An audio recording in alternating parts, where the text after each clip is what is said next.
Hospitals in Gaza say they are under attack and operating in the dark, but Israel says the battle against Hamas will continue with full force. Iceland is on high alert as experts warn that a volcanic eruption near the city of Grindvik could start at any time. A year after its liberation, the city of Kherson was one of the targets of Russian shelling in southeastern Ukraine.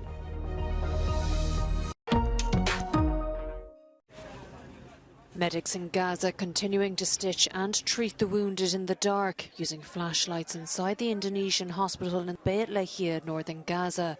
This after the last generator at the Al-Shifa hospital, Gaza's largest, ran out of fuel on Saturday, causing the death of 2 premature babies and 4 other patients.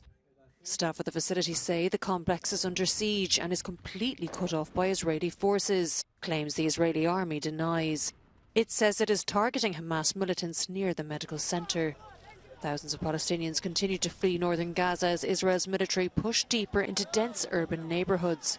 According to Hamas health officials, more than 11,080 Palestinians have been killed. Meanwhile, the leader of Lebanon's Hezbollah militant group Hassan Nasrallah says his troops have introduced new weapons in their fight against Israeli soldiers on the Lebanese border.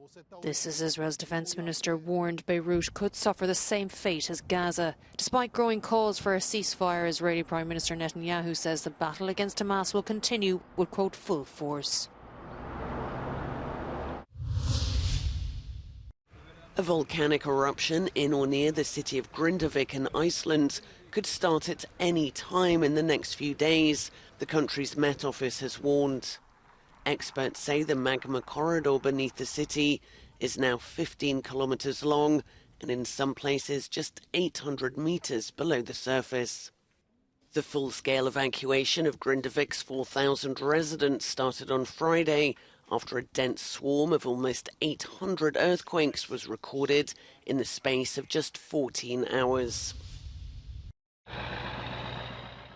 They're mobile and can fire a hypersonic missile with a 3,800-kilogram warhead at targets up to 500 kilometers away. Ukraine says a Russian Iskander system was used to target Kyiv on Friday night, damaging 18 homes when it was shot down. Celebrations in Kherson to mark the first anniversary of the city's liberation. It fell into Russian hands on March the 3rd, 2022. Even as they celebrate, Kherson citizens live under the shadow of war.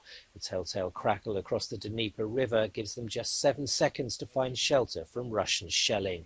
Shelling that's targeting heat and power infrastructure as winter looms. A Ukrainian driver died on its western border where 20,000 lorries were hit by a blockade set up by Polish truckers angered by what they see as unfair competition.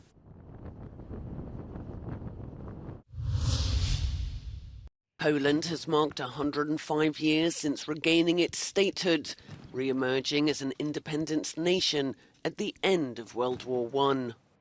President Andrzej Duda said on Saturday, Poland has lasted for more than 1,000 years, even if not on the map, then always in our hearts. Tens of thousands of people joined a march in Warsaw, organised by nationalist groups. Last month, the country turned out in huge numbers to back pro-European parties at the general election. Smiles and waves from the platform at the Party of European Socialist Congress in Malaga, Spain.